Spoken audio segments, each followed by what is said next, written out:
आप सभी मेरे प्यारे भाई बहन और दोस्तों का हमारे YouTube चैनल पर आप सभी का स्वागत है। आज हम श्री रामचरितमानस के सुंदर कांड का संपूर्ण पाठ आप लोग को सुनाएंगे। कृपा करके आप लोग जरूर सुने। और इस सुंदर कांड का पाठ है जो सभी मनोकामनाओं की पूर्ति के लिए किया जाता है। जो भी काम घर में कोई भी तकलीफ हो, कोई काम ना बनता हो, तो सुंदर कांड का पाठ जरूर सुने। हनुमान जी आप सभी की मनोकामना पूर्ण करेंगे, तो आप लोग जरूर सुने। आज हम श्री रामचरितमानस का कांड सुनाएंगे, आप लोग अच्छे से सुने। बहुत बढ़िया सुंदर कांड का पाठ है। शांतम शाश्वतम प्रमेयमनघम निर्वाण शांतिम प्रदम ब्रह्म शंभु फणीन्द्र सेव्यमनिशम वेद्यांतम वेद्यम विभुम रामाख्यम जगदीश्वरम सुरगुरुम माया मनुष्यम हरिम वंदे हम करुणाकरम रघुवरम भूपाल चूड़ामणिम नान्या स्पृहा रघुपते हृदये स्मदीये सत्यं वदामि च भवान् खिलान्तरात्मा भक्तिं प्रयच्छ रघुवरं निर्भरां मे कामादिदोषरहितं कुरु मानसं च अतुलित बलधामं हेमशैलाभदेहं दनुजवन कृशानुं ज्ञानिनामग्रगण्यं सकलगुणनिधानं वानराणामधीशम् रघुपति प्रिय भक्तम वात जातम नमामि।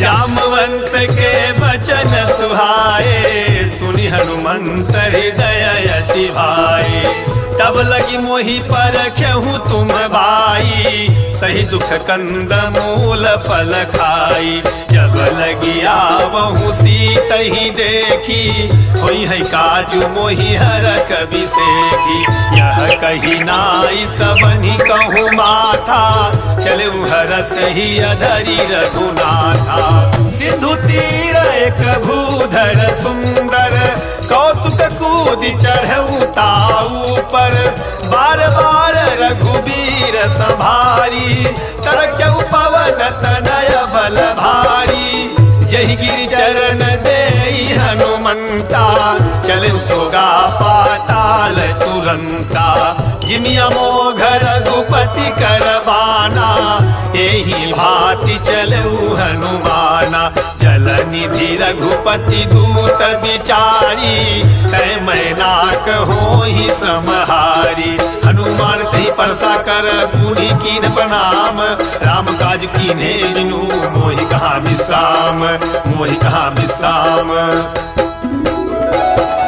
जात पवन सुत देवन देखा जाने कहूँ बल बुद्धि विसेखा सुरसा नाम यही न कई माता पठैन आई कही तेहि बाता आज सुरन मोहि दीन आहारा सुनत बचन कह पवन कुमारा राम काज करी फिर मैं आवऊँ सीता कई सुधि प्रभु ही सुनावई तब तब बदन पैठी हवाई सत्य कहूँ मोहि जान दे माई कवन उजतन दे नहीं जाना गससिन मोहि कहूँ हनुमाना जो जन भरित ही बदन पसारा कपितनु कीन दुगुन विस्तारा सोरह जो जन मुखते जयऊ तुरत पवन सुत बत्तीस भयऊ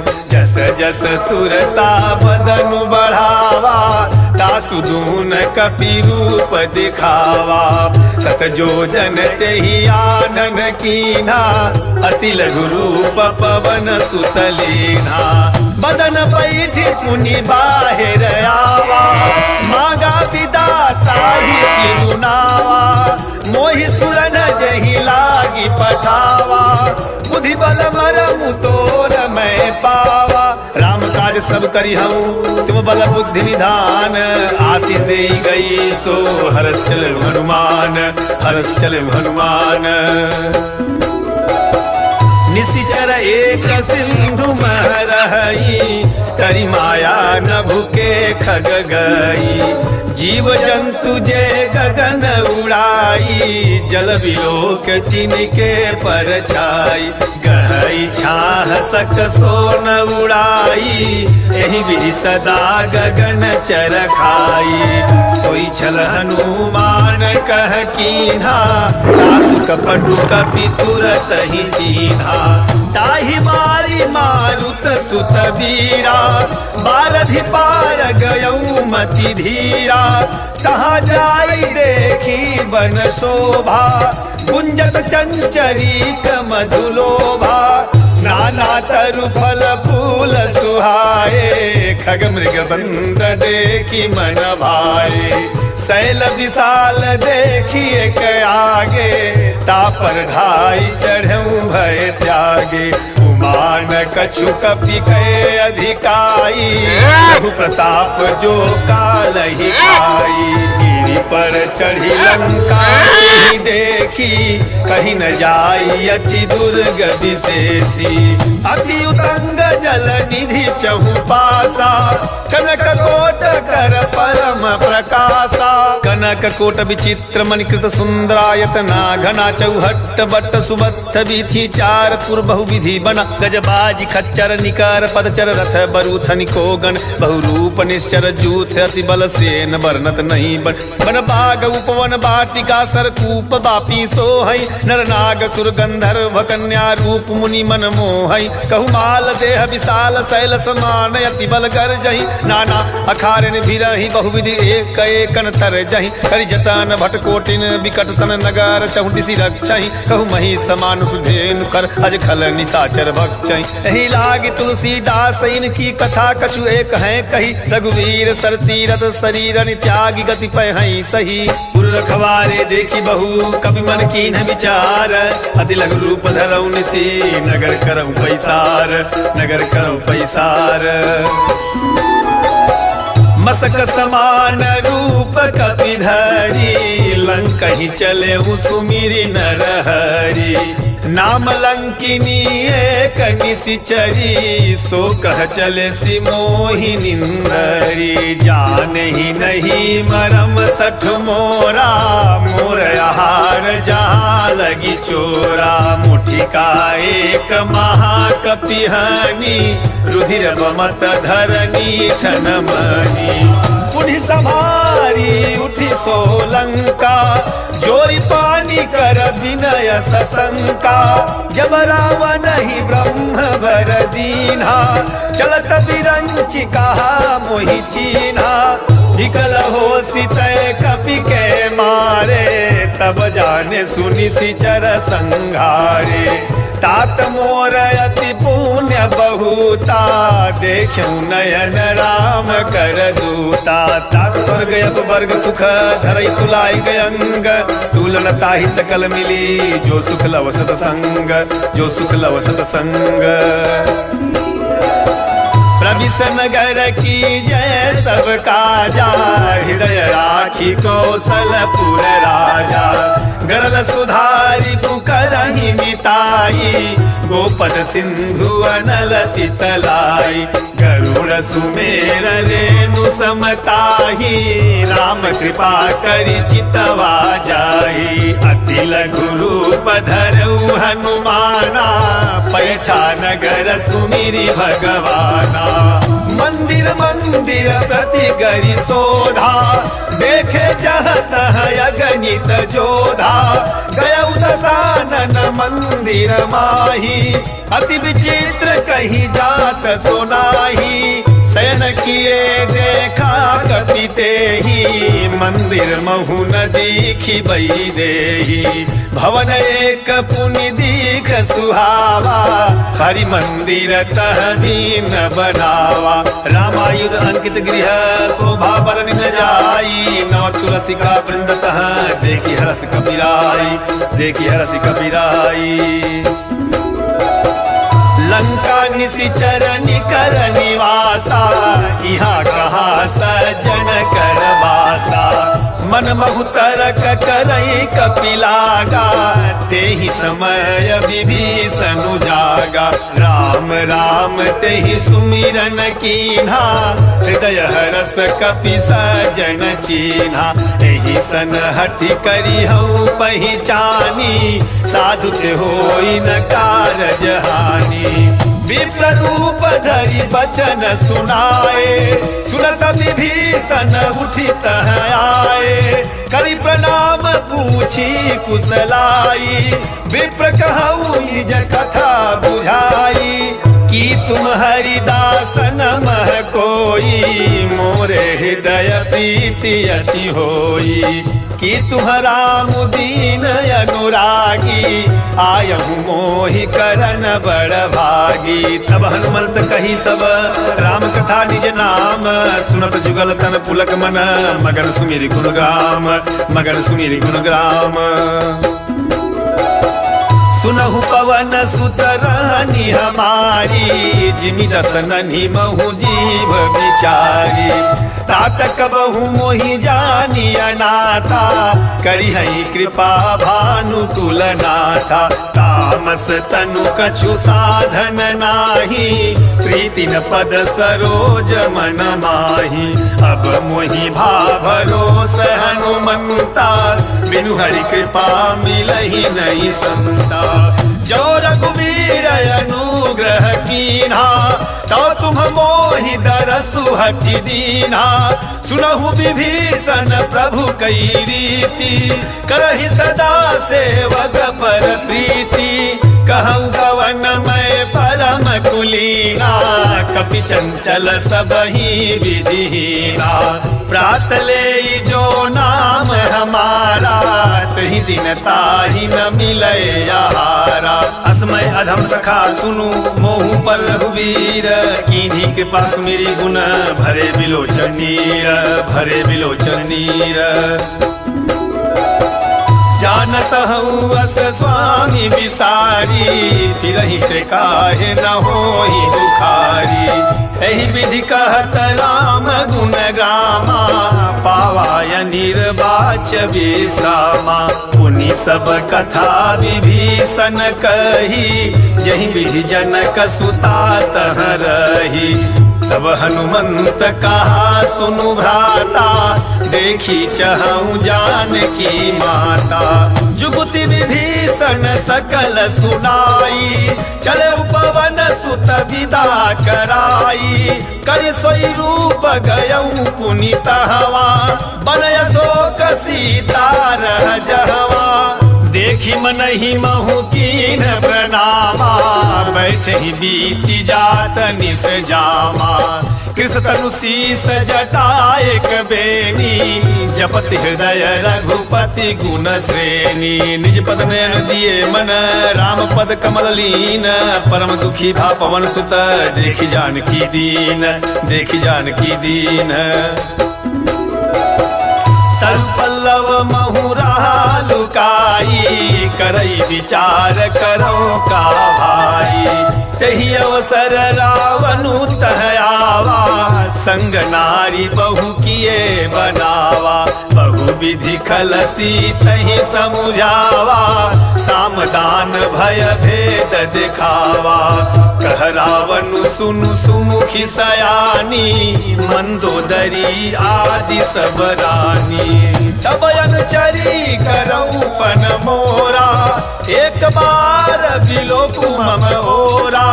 तिन धरोट कहत बई देही, सुमिरि अवधपति परम सनेही। सुनु दस मुख खद्योत प्रकाशा, कबहु किनलनी करई विकासा।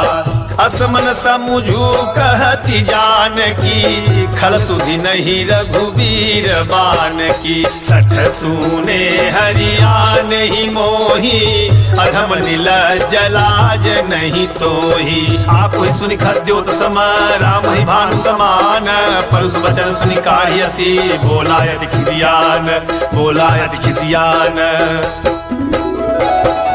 सीता तय मम कृत अपमाना, कटिहउ तव सिर कठिन कृपाना।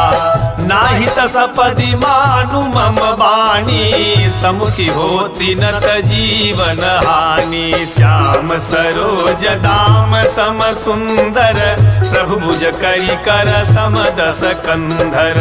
सोभुज कंठ की तव यसी घोरा, 67 यस प्रवान पन मोरा।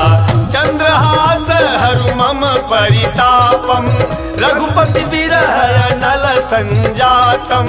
शीतल निशित बहसी बर धारा, कह सीता हरु मम दुख भारा। सुनत वचन पुनि मारन धावा, मैं तनया कही नीति बुझावा। कहसी सकल निशिचरनि बोलाई, सीतहि बहु विधिता सहु जाई। मास दिवस महु का न माना, तो मैं मार बिकारी कृपाना। भवन गए 10 कंधर, यहाँ पिशाचिन वृंद। सीतहि त्रास दिखावही, धरहि रूप बहुमंद, धरहि रूप बहुमंद। त्रिजटा नाम राक्षसी एका, राम चरण रति निपुण विवेका।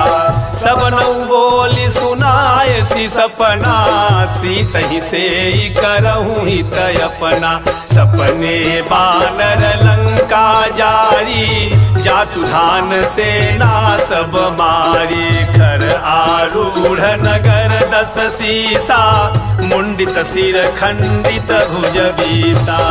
एहि विधि सो दक्षिण दिश जाई, लंका मनहु विभीषण पाई। नगर फिरी रघुवीर दोहाई, प्रभु प्रभु सीता बोली पठाई।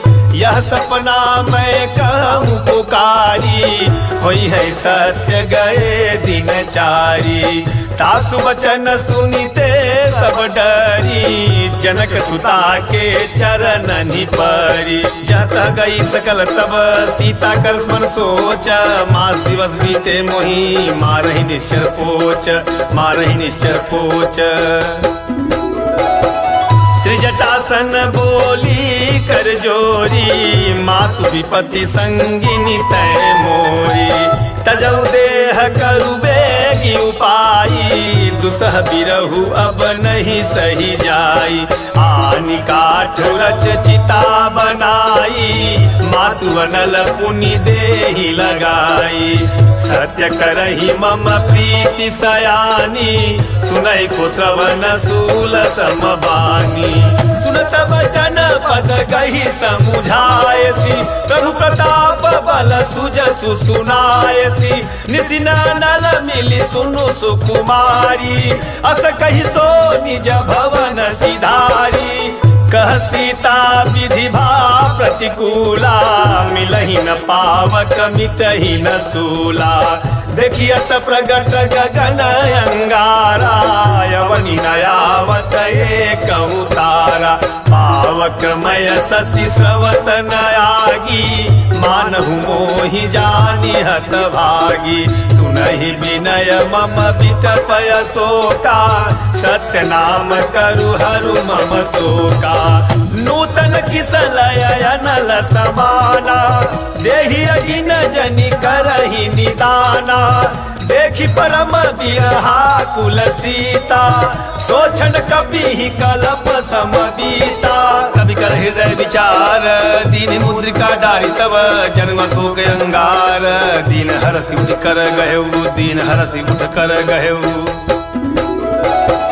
तब देखी मुद्रिका मनोहर, राम नाम अंकित यति सुंदर। चकित चितव मुदरी पहिचानी, हरस विषाद हृदय कुलानी।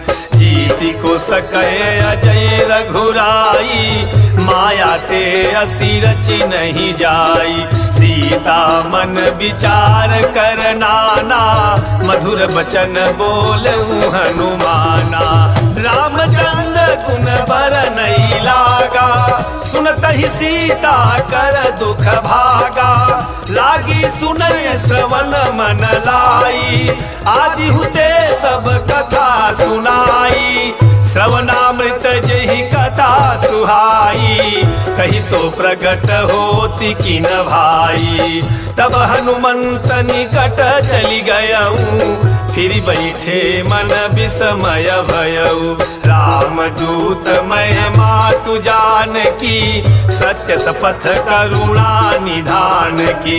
यह मुद्रिका मातु मैं आनी, दीनी राम तुम कह सही दानी।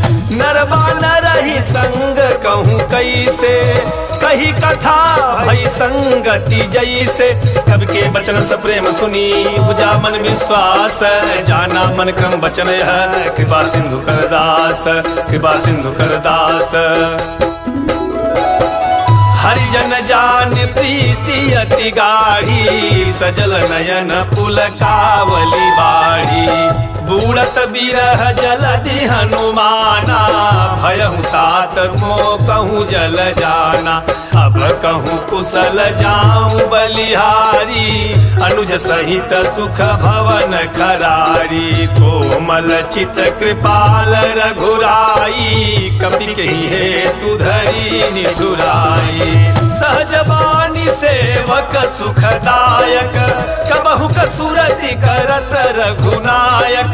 कबहु नयन मम शीतलताता, होई है निरखि श्याम मृदु गाता।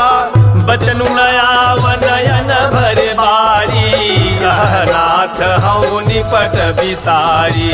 देखी परम बिरहा कुल सीता, बोला कपि मृदु बचन विनीता। मातु कुशल प्रभु अनुज समेता, तब दुख दुखी सुकृपा निकेता। जनि जननी मानहु जियऊना, तुम ते प्रेम राम के दूना। रघुपति कर संदेश अब सुनु जननी धर धीर, अस कही कपि गद गद भयऊ भरे बिलोचन नीर, भरे बिलोचन नीर। कहु राम वियोग तब सीता, मोह कहूँ सकल भय विपरीता। नवतरु किसलय मनहु पिसानु, काल निशा सम निशि शशि भानु।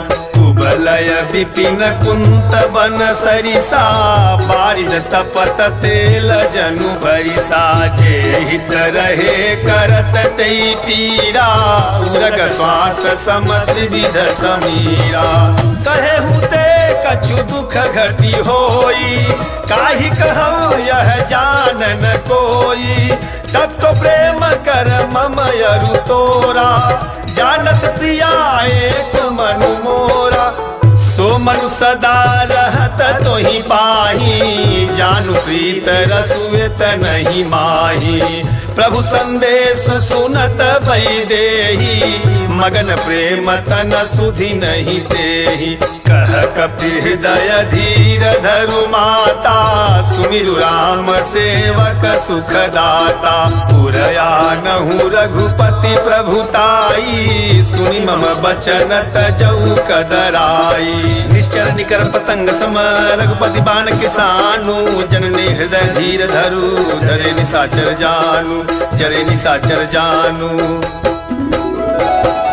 जो रघुवीर होति सुधि पाई, करते नहीं विलम्ब रघुराई। राम बाण रवि हुए जानकी, तब बरूत कहाँ जातु धान की। अब ही मातु मैं जाऊं लवाई, प्रभु आय सुनहि राम दोहाई। कछुक दिवस जननी धरु धीरा, कपिन सहित आई है रघुवीरा। निश्चर मार तो ही लई जई है, तिहुपुर नार दादी जसु गई है सुत कपि सब तुम ही समाना। जातु धान यति घट बलवाना, मोरे हृदय परम संदेहा। सुनि कपि प्रगट कीन निज देहा, कनक भूधरा कार शरीरा।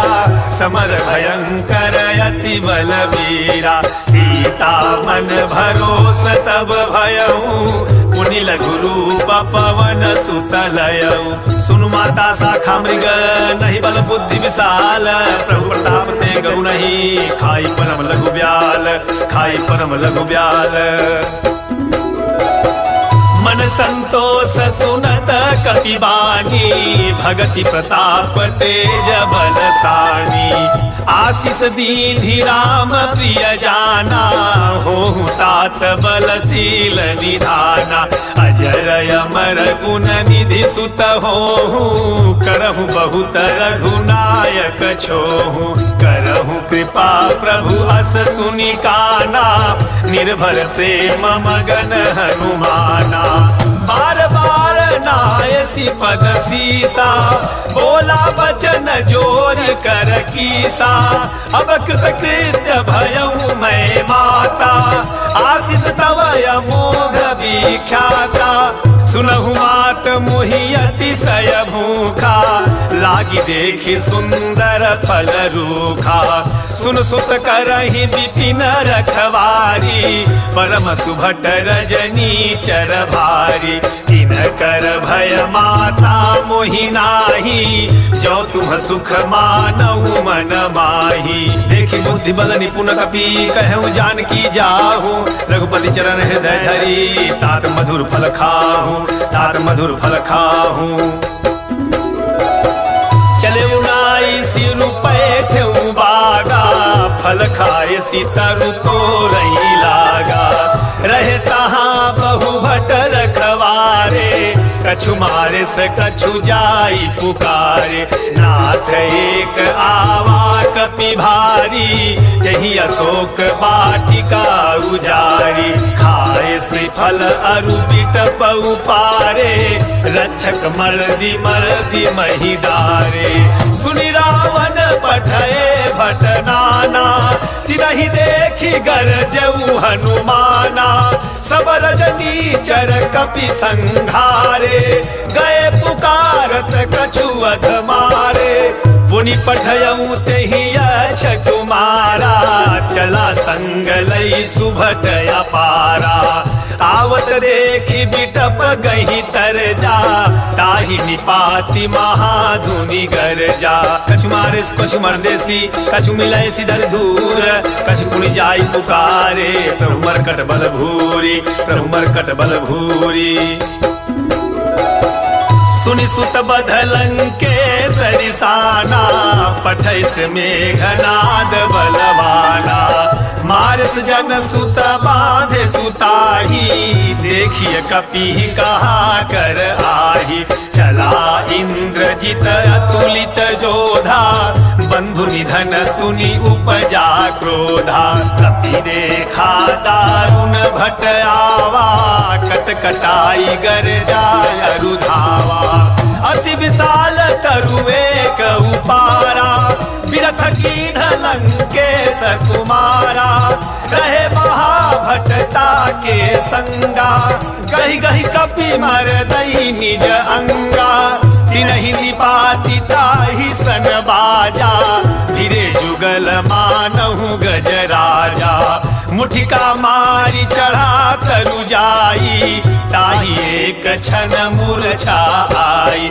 उठी बहोरी कीन्हि सि बहु माया, जीति न जाई प्रभंजन जाया। ब्रह्म अस्त्र तेहि साधा, कवि मन कीन विचार। जौन ब्रह्म सर मानऊ, महिमा मिटैय पार, महिमा मिटैय पार। ब्रह्मवान कपि कहूँ तेहि मारा, परतिहु बार कटुक संघारा। तेहि देखा कपि मूर्छित भयऊ, नाग पास बाण सिलई गयऊ। जासु नाम जपि सुनहु भवानी, भव बंधन काटहि नर ज्ञानी। तासु दूत की बंध तरुआवा, प्रभु कारज लगी कपि बंधावा। कपि बंधन सुनि निशिचर धाये, कौतुक लागी सभा सब आए। दस मुख सभा दीखी कपि जाई, कहीं न जाई कछुअति प्रभुताई। कर जोरे सुर दिशि पविनीता भृकुटि विलोकत सकल सभीता देखि प्रताप न कपि मन शंका जिमि अहिगन महु गरुड़य शंका कपि विलोकी दसानन बिहसा कहि दुर्बाद सुदबर सुरद कीन पुनि उपजा हृदय विषाद उपजा हृदय विषाद कहलंकेश कवन तय कीसा कहीं केवल घाल ही बन खीसा की धौ श्रवण सुने ही नहीं मोही देखी हूँ अति असंख्य सठ तोही मारे निशिचर कहीं अपराधा कहूँ सठ तोही न प्राण कई बाधा सुनो रावण ब्रह्मांड निकाया पाई जा सुबल विरचित माया जाके बल बिरंची हरीसा पालक सृजत हरत दस सीसा जा बल शीस धरत सहसानन अंडकोश समेत गिरि कानन धरई जो विविध देह सुरताता तुमसे सठन सिखावनु दाता हर को दंड कठिन जहि भंजा तहि समेत निर्बदल मद गंजा खर दूषण त्रिशिराय रुबाली बधे सकल अतुलित बलशाली जाके बल लवलेश ते जिते चराचर झारी तास दूत में जाकरी हरि आने हो प्रिय नारी हरि आने हो प्रिय नारी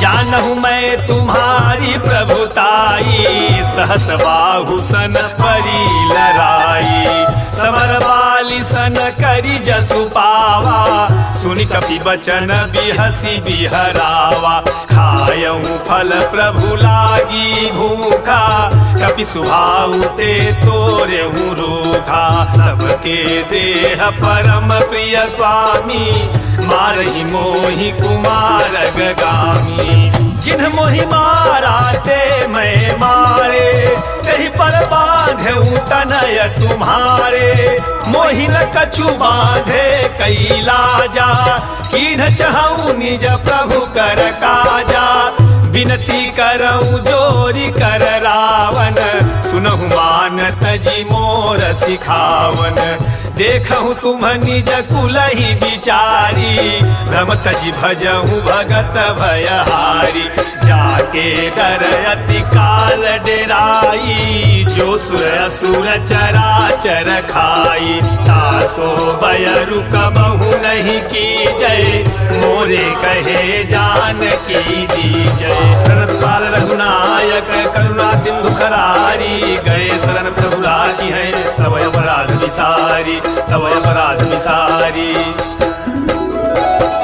रामचरण पंकज उर धरहूँ लंकाय चल राजु तुम करहूँ ऋषि तुलस्ति जसु विमल मयंका तहि ससि महु जनि होहु कलंका राम नाम बिनु गिरा न सोहा देखु विचारि त्यागी मद मोहा बसन हीन नहीं सोह सुरारी सब भूषण भूषित वर नारी राम विमुख संपत्ति प्रभुताई जाई रही पाई बिनु पाई सजल मूल जिन सरितन नाही बरस गए पुनित बही सुखाई सुन दस कंठ कहूँ पन रोपी विमुख राम ताता नहीं कोपी शंकर सहस विष्णु अज तोही सकहि न राखी राम कर द्रोही मोह मूल बहुसूल प्रलय त्यागौ तब अभिमान भजहु राम रघुनायक कृपा सिंधु भगवान कृपा सिंधु भगवान यद्यपि कहीं कपि अति हित बानी भगति विवेक बिरति नयसानी बोला बिहसी महाअभिमानी मिला मही कपि गुण बड़ ज्ञानी मृत्यु निकट आई खल तोही लागे सी अधम सिखावन मोही उल्टा हुई है कह हनुमाना मति भ्रम तोर प्रगट मैं जाना सुनि कपि बचन बहुत खिसियाना, बेगिन हरहु मूढ़ कर प्राणा। सुनत निशाचर मारन धाये, सचिवन सहित विभीषण आए। नाई शीस करि विनय बहुता, नीति विरोध न मारिय दूता। आन दंड कछु करहि गोसाई, सबहि कहा मंत्र भल भाई।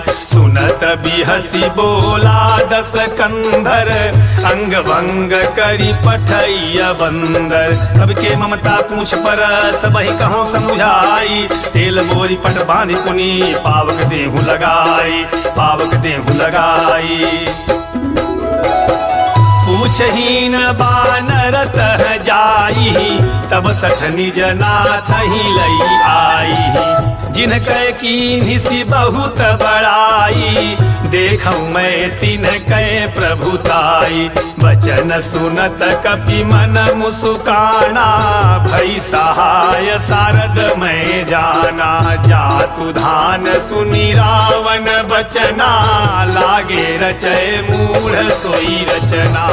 रहा न नगर बसन घृत तेला, बाढ़ी पूछ कीन कपि खेला।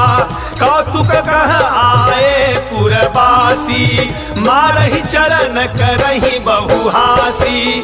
बाजहि ढोल देहि सब तारी, नगर फेरी पुनि पूछ प्रजारी। पावक जरत देखी हनुमंता, भयउ परम लघु रूप तुरंता।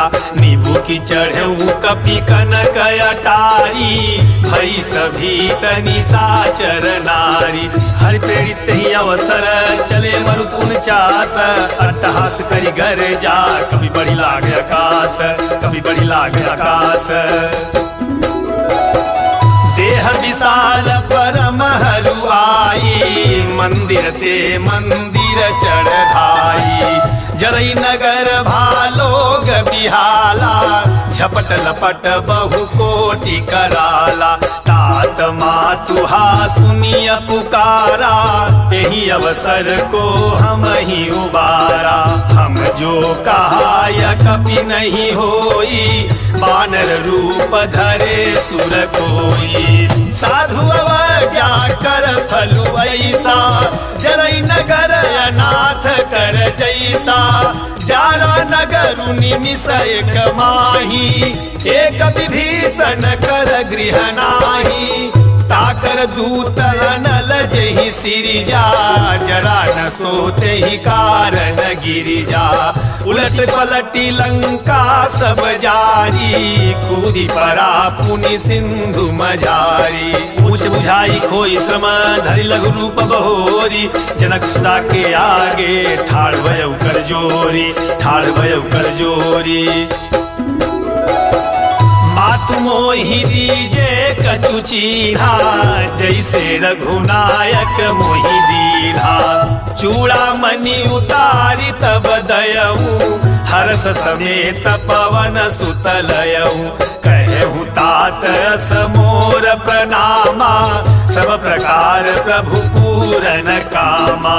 दीन दयाल बिरदु संभारी, हरहु नाथ मम संकट भारी। तात सक्र सुत कथा सुनायहूँ, पान प्रताप प्रभु ही समुझायहूँ। मास दिवस महु नाथु न आवा, तो पुनि मोहि जियत नहीं पावा। कहु कपि केहि विधि राखऊ प्राणा, तुमहु तात कहत अब जाना।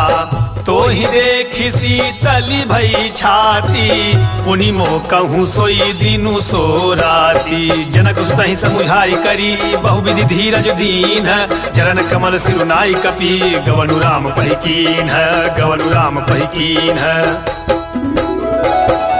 चलत महाधुनि गरज सी भारी, गर्भ स्रवहि सुनि निशिचर नारी। नाग सिंधु यही पार ही आवा, सबद किल किला कपि न सुनावा। हर से सब बिलो की हनुमाना, नूतन जन्म कपिन तब जाना। मुख प्रसन्न तन तेज विराजा, कीन्ह श्री रामचंद्र कर काजा। मिले सकल अति भय सुखारी, तलफत मीन पाव जिमि बारी। चले हरसि रघुनायक पासा, पूछत कहत नवल इतिहासा। तब मधुबन भीतर सब आए, अंगद सम्मत मधु फल खाए। रखवारे जब बरजन लागे, मुष्टि प्रहार हनत सब भागे। जाई पुकारे ते सब मन उजार जुबराज, सुन सुग्रीव हरस कपि करियाए प्रभु काज, करियाए प्रभु काज। जो न होती सीता सुधि पाई, मधुबन के फल सकहीं की खाई। यही विधि मन विचार कर राजा, आई गए कपि सहित समाजा। आई सबनि नावा पद सीसा, मिले सबनि अति प्रेम कपीसा। पूछी कुशल कुशल पद देखी, राम कृपा भागा जु विशेषी। नाथु काज कीन्हु हनुमाना, राखे सकल कपिन के प्राणा। सुन सुग्रीव बहुरी तेहि मिलेऊ, कपिन सहित रघुपति पहिचलेऊ। राम कपिन जब आवत देखा, किए काजु मन हरस विसेखा। फटिक शिला बैठे गौ भाई, परे सकल कपि चरण ही जाई। प्रीति सहित सब भेटे, रघुपति करुणा पुंज।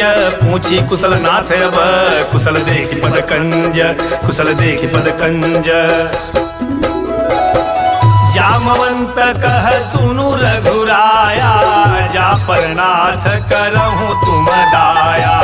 ताहि सदा शुभ कुशल निरंतर, सुर नर मुनि प्रसन्नता ऊपर। सोई विजयी विनयी गुण सागर, तासु सुजसु त्रैलोक उजागर। प्रभु की कृपा भयउ सब काजू, जन्म हमार सुफल भायाजू। नाथ पवन सुत कीन्ही जो करनी, सहसहु मुख न जाई सो बरनी। पवन तनय के चरित सुहाए, जामवंत रघुपति सुनाए। सुनत कृपा निधि मन अति भाए, पुनि हनुमान हरसहि लाए। कहूँ तात के ही भांति जानकी, रहति करति रक्षा स्वप्राण की। नाम पाहरु दिवस निसी, ध्यान तुम्हार कपाट। लोचन निज पद जंत्रित, जाहि प्राण के ही बाट, जाहि प्राण के ही बाट। चलत मोहि चूड़ामणि दीन्ही, रघुपति हृदय लाई सोई लीन्ही। नाथ जुगल लोचन भर बारी, बचन कहे कछु जनक कुमारी।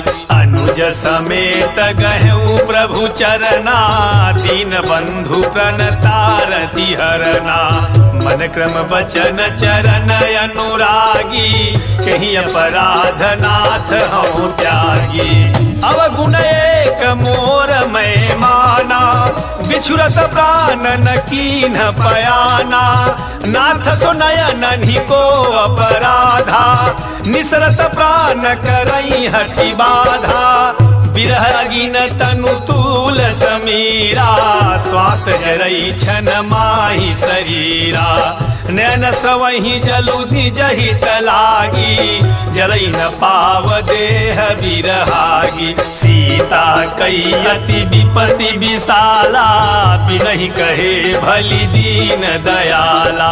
निमिष निमिष करुणा निधि, जाहि करब समबीति। बेगी चली प्रभु आनिय, भुजबल खल दल जीति, भुजबल खल दल जीति। सुन सीता दुख प्रभु सुख अयना, भरी आए जल राजीव नयना। बचन काय मन मम गति जाहि, सपन बूझी विपत की ताहि।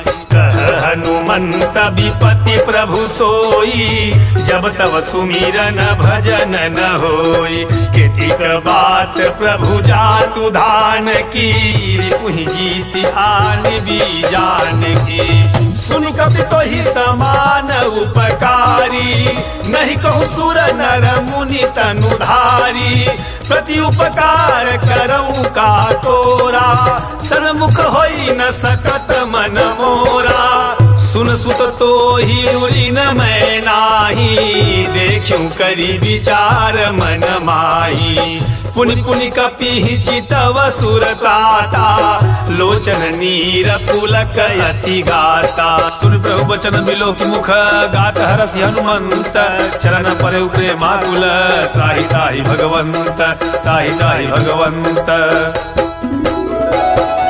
बार बार प्रभु चहि उठावा, प्रेम मगन तेहि उठब न भावा।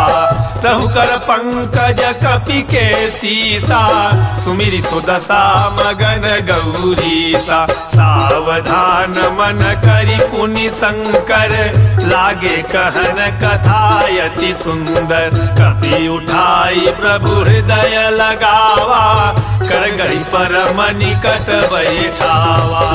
कहु कपि रावण पालित लंका, कहीं विदित है दुर्गयति बंका। प्रभु प्रसन्न जाना हनुमाना, बोला वचन विगत अभिमाना। शाखा मृग कई बड़ी मनुसाई, शाखा ते शाखा पर जाई। नाघि सिंधु हाटक पुर जारा, निश्चर गण विधि विपिन उजारा। सो सब तव प्रताप रघुराई, नाथ न कछु मोरी प्रभुताई। ताकहु प्रभु कछु अगम नहीं, जा पर तुम अनुकूल। तव प्रभाव बड़वान लही, जारी सकई खलु तूल, जारी सकई खलु तूल। नाथ भगति अति सुखदायनी, देहु कृपा करियन पायनी। सुनि प्रभु परम सरल कपि बानी, एवमस्तु तब कहूँ भवानी। उमा राम सुभाउ जेहि जाना, ताहि भजनु तजि भाव नयाना। यह संवाद जासुर आवा, रघुपति चरण भगति सोई पावा।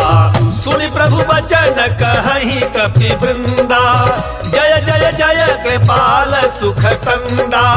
तब रघुपति कपि पतहि बोलावा, कहा चलई कर करहु बनावा। अब विलंब के ही कारण कीजय, तुरत कपि न कहूँ आय सुदीजय। कौतुक देखि सुमन बहु बरसी, नभते भवन चले सुर हरसी। कविपति बेगी बोलाए, आए जूथप जूथ, नाना बरन अतुल बल। बानर भालु बरूथ, बानर भालु बरूथ। प्रभुपद पंकज नावहि सीसा, गरजहि भालु महाबल कीसा।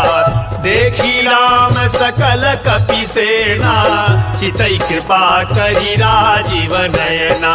राम कृपा बल पाई कपिंदा, भय पक्ष जुत मनहु गिरिंदा। हरसि राम तब कीन्ह बयाना, सगुन भये सुंदर शुभ नाना। जासु सकल मंगलमय कीर्ति, तासु पयान सगुन यह नीति। प्रभु पयान जाना बई देही, हर की बाम अंग जनु कहीं देही। जोई जोई सगुन जान की होई, असगुन भयउ राव नहीं सोई। चला कटकु को बर नहीं पारा, गरजहि बानर भालु अपारा। नख आयुध गिरि पाद पधारी, चले गगन मही छाचारी। हे हरिनाद भालु कपि करही डगमगाही दिग्गज चिकरही चिकरही दिग्गज डोल मही गिरिलोल सागर खर भरे मन हरस सब गंधर्व सुर मुनि नाग किन्नर दुख टर कट कट हिमरकट विकट भट बहु कोट कोटि धावही जय राम प्रबल प्रताप कौशलनाथ गुण गण गावही सही सकन भार उदार अहिपति बार बार ही मोहई कह दसन पुनि पुनि कमठ पृष्ठ कठोर सो किमि सोहई रघुवीर रुचिर प्रयान प्रस्थिति जानी परम सुहावन जनु कमठ खर पर सर पराज सो लिखत अविचल पावनी एहि विधि जाई कृपा निधि उतरे सागर तीर जहत लागे खान फल भालु विपुल कवि वीर भालु विपुल कवि वीर उहाँ निशाचर रहि सशंका जब ते जारी गयऊ कपिलंका निज निज गृह सब करहि विचारा नहीं निशिचर कुल के रउबारा जासु दूत बल बरनी न जाई तेहि आए पुर कवन भलाई दू तीन सन सुनि पुर जन बानी मंदोदरी अधिक कुलानी रहसी ओरी कर पति पगलागी बोली वचन नीति रस पागी कंतक रस हरिसन परिहरहूँ मोर कहायति हित ही अधरहूँ समुझत जासु दूत कई करनी सवहि गर्भ रजनी चर घरनी तासु नारी निज सचिव बोलाई पठवहु कंत जो चहु भलाई तव कुल कमल विपिन दुखदाई सीता सीत निशा समराई सुनहु नाथ सीता बिनु दीन्हे हितन तुम्हार शंभु अजकीन्हे राम बाण अहिगन सरिस निकर निशाचर भेक जब लगी ग्रसतन तब लगी जतन करहु तजि टेक जतन करहु तजि टेक श्रवण सुनी सठता करी बानी बिहसा जगत विदित अभिमानी सभय सुभाव नारी कर साचा मंगल महु भय मन अति काचा जो आवई मर कट कट काई जियहि विचारे निशिचर खाई कम पहिलो कप जाकी त्रासा तासु नारी सभित बड़ी हासा अस कही भी हसिता ही उरलाई चले सभा ममता अधिकाई मंदोदरी हृदय कर चिंता भयउ कंत पर विधि विपरीता बैठऊ सभा खबरी सिपाही सिंधु पार सेना सब आई बूझसी सचिव उचित मत कहूँ ते सब हसे माष्ट करी रहूँ जीते हूँ सुरासुर तब श्रम नाही नर बानर के ही लेखे माही सचिव वैद गुरु तीन जो प्रिय बोलहि भयास राज धर्म तन तीन कर होई बेगही नास होई बेगही नास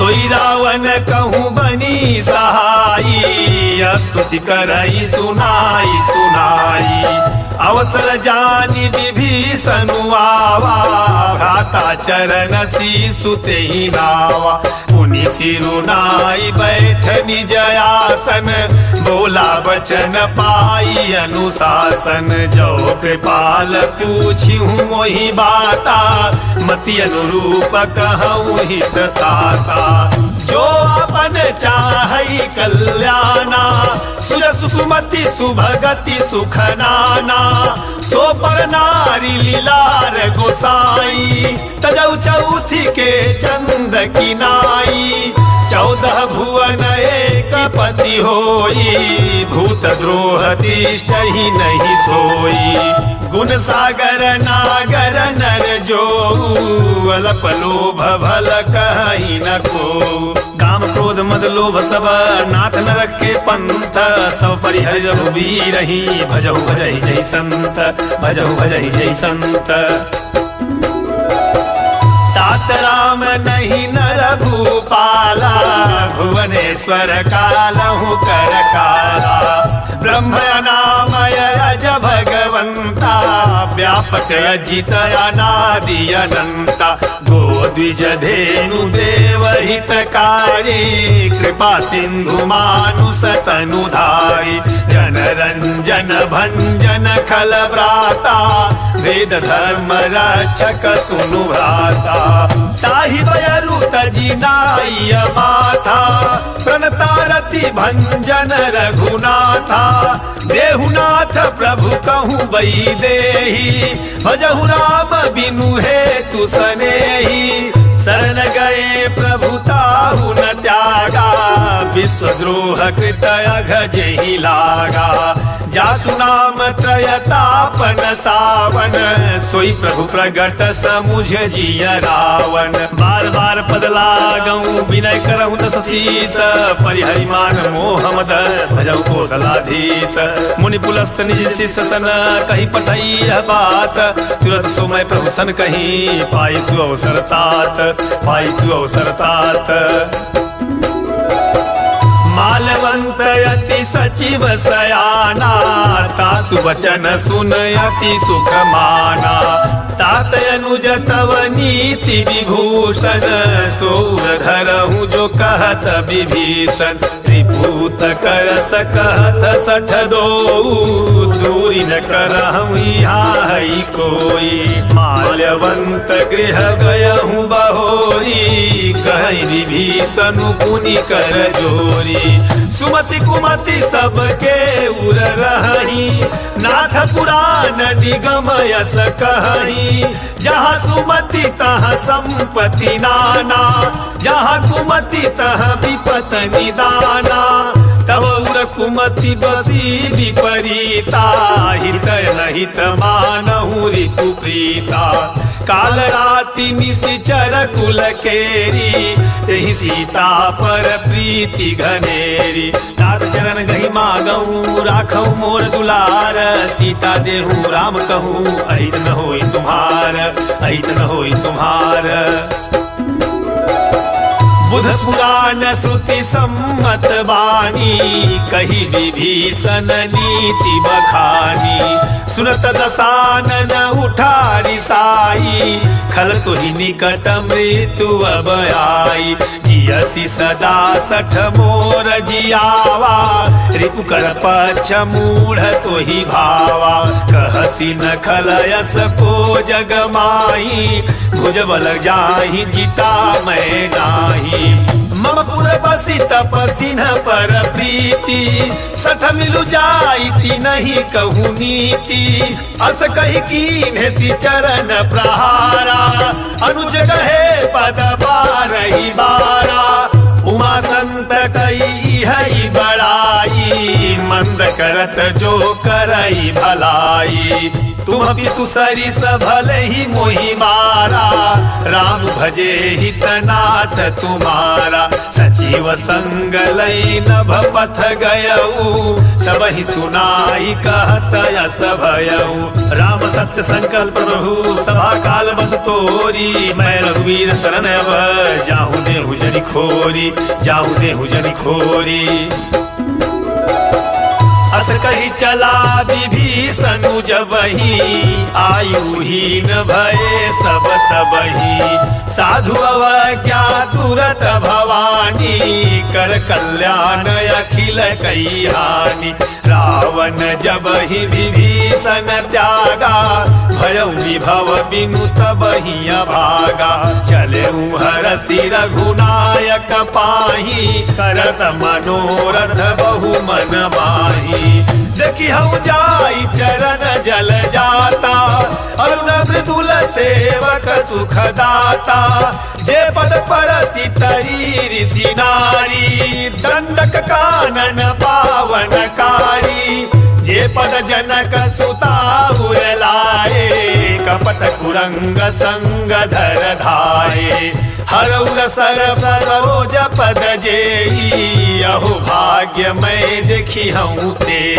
जिन पायन के पादुकनी भरत रहे मन लाई, ते पद आज बिलोक हूँ इन नैनन अब जाई, इन नैनन अब जाई। यही विधि करत सप्रेम विचारा आयौ सपदि सिंधु एहि पारा कपिन विभीषण आवत देखा जाना कूरि पुदूत विशेखा ताहि राखी कपिस पहियाए समाचार सब ताहि सुनाए कह सुग्रीव सुनहु रघुराई आवा मिलन दसानन भाई कह प्रभु सखा बूझिए कहा कहीं कपीस सुनऊ नर नाहा जानी न जाई निशाचर माया काम रूप के ही कारण आया भेद हमार ले न सखयावा राखिय बांधी मोहि असभावा सखा नीति तुम नीक विचारी मम पन शरणागत भयहारी सुनि प्रभु बचन हरस हनुमाना शरणागत बच्छल भगवाना शरणागत कहूँ जे तजही निज नहीं तनुमानी तेनर पावर पापमय तिनहि बिलोकत हानि तिनहि बिलोकत हानि कोटि विप्र बधला गही जाहू आए शरण तजहू नहीं ताहू सनमुख होई जीव मोहि जबही जन्म कोटि अघना सहित बही पापवंत कर सहज सुभाऊ भजन मोरि तेहि भावन काऊ जो पै दुष्ट हृदय सोई होई मोरे सनमुख आवति सोई निर्मल मन जन सो मोहि पावा मोहि कपट छल छिद्र न भावा भेद ले न पठवा दस सीसा तब हुन कछु भय हानि कपीसा जगमहु सखानि साचर जेते लक्ष्मण हनई निमिष महु तेते जो सभी तयावा सरनाई रखी हूँ ताही प्राण की नाई उभय भाग तही आनहु हंस कह कृपा निकेत जय कृपाल कहीं कभी चले अंगद हनु समेत सादर ते ही आगे करी बानर चले जहाँ रघुपति करुणाकर दुहिते देखे दो भ्राता नयनानंद दान के दाता बहुरी राम छवि धाम बिलो की रहे ठटुक कटक पल रोकी तुझ प्रलंब कंजारुन लोचन श्यामल गात प्रणत भय मोचन सिंह कंध आयत उर सोहा आनन अमित मदन मन मोहा नयन नीर पुलकित यति गाता मन धरि धीर कही मृदु बाता नाथ दसानन कर मैं भ्राता निश्चर वंश जनम सुरताता सहज पाप प्रियताम सदेहा जथा उलू कहीं तम पर नेहा श्रवण सुजस्वर आयऊ प्रभु भंजन भवभीर ताहि ताहि आरति हरन शरण सुखद रघुवीर अस कही करत दंडवत देखा तुरत उठे प्रभु हरस विसेखा दीन बचन सुनि प्रभु मन भावा भुज विशाल गही हृदय लगावा अनुज सहित मिल डिग बैठारी बोले बचन भगत भयहारी कहूँ लंकेश सहित परिवारा कुशल कुठार बास तुम्हारा खल मंडली बसहु दिन राती सखा धर्म निबहई के ही भांति मैं जानऊ तुम्हारी सब रीति अति नय निपुण न भावय नीति बरु भल बास नरक करताता दुष्ट संग जनि देई विधाता अब पद देखी कुशल रघुराया जो तुम कीन जानी जन दाया तब लगी कुशल न जीव कहूँ सपने मन विश्राम जब लगी भजन न राम कहूँ शोक धाम तजी काम तब लगी हृदय बसत खल नाना, लोभ मोह मच्छर मद माना। जब लगी उरन बसत रघुनाथा, धरे चाप सायक कटि भाथा।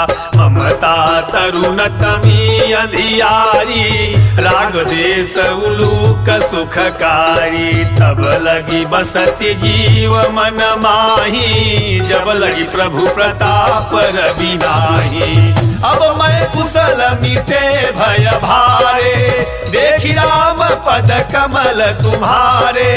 तुम कृपाल जा पर अनुकूला, ताहि न व्याप त्रिविध भवसूला। मैं निशिचर यति अधम सुभाऊ, शुभयाचरनु कीन्हि नहीं काऊ। जासु रूप मुनि ध्यान न आवा, तेहि प्रभु हरसि हृदय मोहि लावा। अहो भाग्य मम अमितति राम कृपा सुख पुंज, देखियो नयन बिरंच शिव सेव जुगल पद कंज, सेव जुगल पद कंज। सुनहु सखा निज कहु सुभाऊ, जानहु सुंदि शंभु गिरि जाऊ। जो नर होई चराचर द्रोही, आवै सभय शरण तकी मोहि। तजी मद मोह कपट छल नाना, करहु सद्य तेहि साधु समाना। जननी जनक बंधु सुत दारा, तनु धनु भवन सुहृदय परिवारा। सब कहे ममता ताग बटोरी, मम पद मन ही बांध बरी डोरी। समदरसी इच्छा कछु नाई, हरस शोक भय नहीं मन माई। अस सजन मम उर बस कैसे, लोभी हृदय बसई धनु जैसे। तुम सारिखे संत प्रिय मोरे, धरहु देह नहीं आन निहोरे। सगनु उपासक परहित निरत नीत दृढ़ नेम, ते नर प्राण समान मम, जिनके दुज पद प्रेम, जिनके दुज पद प्रेम। सुनु लंकेश सकल गुण तोरे, ताते तुम अतिशय प्रिय मोरे। राम वचन सुनि बानर जूथा, सकल कहई जय कृपा बरूथा। सुनत विभीषण प्रभु कई बानी, नहीं अघात श्रवणामृत जानी। पद अम्बुज गही बारही बारा, हृदय समातन प्रेम अपारा। सुनहु देव सचराचर स्वामी, प्रणत बाल उर अंतर जामी। उर कछु प्रथम बासना रही, प्रभु पद प्रीत सहित सोबही। अब कृपाल निज भगति पावनी, देहु सदा शिव मन भावनी। एवमस्त कहीं प्रभु रन धीरा, मागा तुरत सिंधु कर नीरा। जदपि सखा तव इच्छा नाही, मोर दरसु अमोघ जग माही। अस कही राम तिलक तेहि सारा, सुमन वृष्टि नभ भई अपारा। रावण क्रोध अनल निज, श्वास समीर प्रचंड। जरद विभीषण राख्यऊ, दीनऊ राजखंड।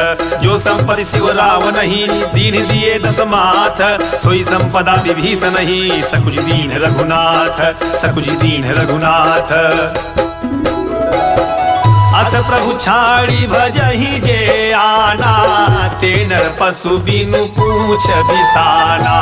निज जन जानि ताहि अपनावा, प्रभु स्वभाव कपि कुल मन भावा। मुनि सर्वज्ञ सर्व उर्वासी, सर्वरूप सब रहित उदासी। बोले वचन नीति प्रतिपालक, कारण मनुज दनुज कुल घालक। सुनु कपीस लंका पति वीरा, कहि विधि तरिय जलधि गंभीरा। संकुल मकर उरग जस जाति, अति अगाध दुस्तर सब भाति।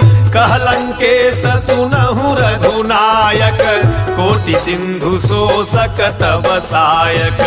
यद्यपि तदपि नीति यसी गाई, विनय करई सागर सन जाई। प्रभु तुम्हार कुल गुरु जलधि, कहीं उपाय विचारी। बिनु प्रयास सागर तरही, सकल भालु कपिधारी, सकल भालु कपिधारी। सखा कही तुम्हनी की उपाई, करिय दैव जो होई सहाई। मंत्र नयह लक्ष्मण मन भावा, राम वचन सुनि अति दुख पावा। नाथ दैव कर कवन भरोसा, सोसिय सिंधु करिय मन रोसा। कादर मन कहूए कया धारा, दैव दैव आलसी पुकारा। सुनत भी हसी बोले रघुबीरा, ऐसे ही कर बधरहु मन धीरा। अस कही प्रभु अनुजहि समुझाई, सिंधु समीप गए रघुराई। प्रथम प्रणाम कीन्ह सिरुनाई, बैठे पुनि तट दर्भ दसाई। जब ही विभीषण प्रभु पही आए, पाछे रावण दूत पठाए। सकल चरित्र देखे, धरे कपट कवि देह। प्रभु गुण हृदय सराही, शरणागत परनेह, शरणागत परनेह। प्रगट बखानहि राम सुभाऊ, अतिश प्रेम गा बिसरि दुराऊ। रिपु के दूत कपिन तब जाने, सकल बांधी कपिस पहियाने। कह सुग्रीव सुनहु सब बानर, अंग भंग करि पठवहु निशिचर। सुनि सुग्रीव बचन कपिहाए, बांधि कटक चहु पास फिराए। बहु प्रकार मारन कपि लागे, दीन पुकारत तदपि न त्यागे। जो हमार हरना साकाना, तही कौशलाधीश गैयाना। सुनि लक्ष्मण सब निकट बोलाए, दया लागी हंसी तुरत छोड़ाए। रावण कर दीजहु यह पाती, लक्ष्मण बचन बाचु कुल घाती। कहे मुखागर मूढ़ सन मम संदेश उदार, सीता दे मिलऊ न त आवा काल तुम्हार, आवा काल तुम्हार। तुरत नाई लक्ष्मण पद माथा, चले दूत बरनत गुण गाथा। कहत राम जसु लंका आए, रावण चरण शीस तिन्ह नाए। बिहसी दसानन पूछी बाता, कहसी न सुख आपनि कुशलाता। पुनि कहूँ खबरी विभीषण केरी, जाहि मृत्यु आई अति नेरी। करत राज लंका सठ त्यागे, होई हई जव कर कीट अभागी। पुनि कहूँ भालु की सकट काई, कठिन काल प्रेरित चली आई। जिनके जीवन कर रखवारा, भयउ मृदुल चित सिंधु विचारा। कहूँ तपसी न कई बात बहोरी, जिनके हृदय त्रास यति मोरी। की भई भेंट की फिरी गए, श्रवण सुजस सुनि मोर। कहसी न रिपुदल तेज बल, बहुत चकित चित तोर, बहुत चकित चित तोर। नाथ कृपा करी पूछहु जैसे, मानहु कहा क्रोध तजी तैसे। मिला जाई जब अनुज तुम्हारा, जात ही राम तिलक ते ही सारा। रावण दूत हमई सुनि काना, कपिन बांधि दीने दुख नाना। श्रवण नासिका काटई लागे, राम सपथ दीने हम त्यागे।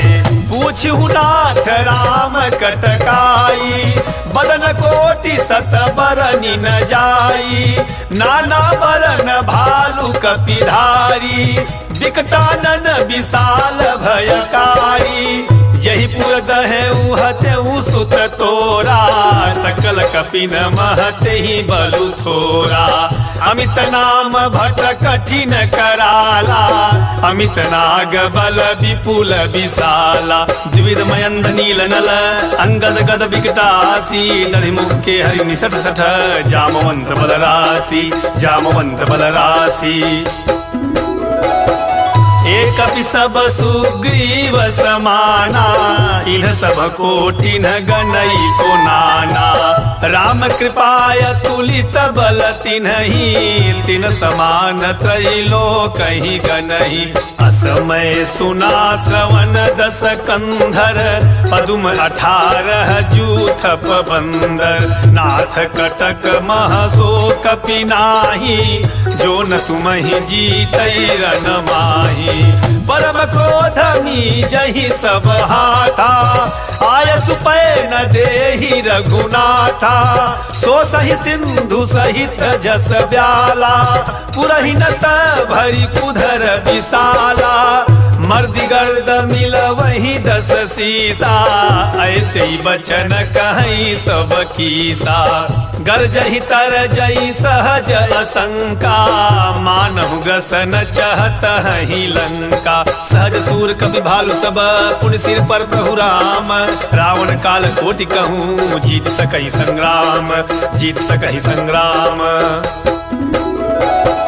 राम तेज बल बुद्धि विपुलाई शेष सहस सत सकहि न गाई सकसर एक सोसी सत सागर तब भ्रातहि पूछऊ नय नागर तासु बचन सुनि सागर पाही मागत पंथ कृपा मन माही सुनत बचन बिहसा 10 सीसा जो असिमति सहाय कृत कीसा सहज भीरु कर बचन दृढ़ाई सागर सन ठानी मचलाई मूढ़ मिसा का करसी बड़ाई रिपु बल बुद्धि था मैं पाई सचिव सभी विभीषण जाके विजय विभूति कहा जगता के सुनि खल बचन दूतरि सबाड़ी समय विचारी पत्रिका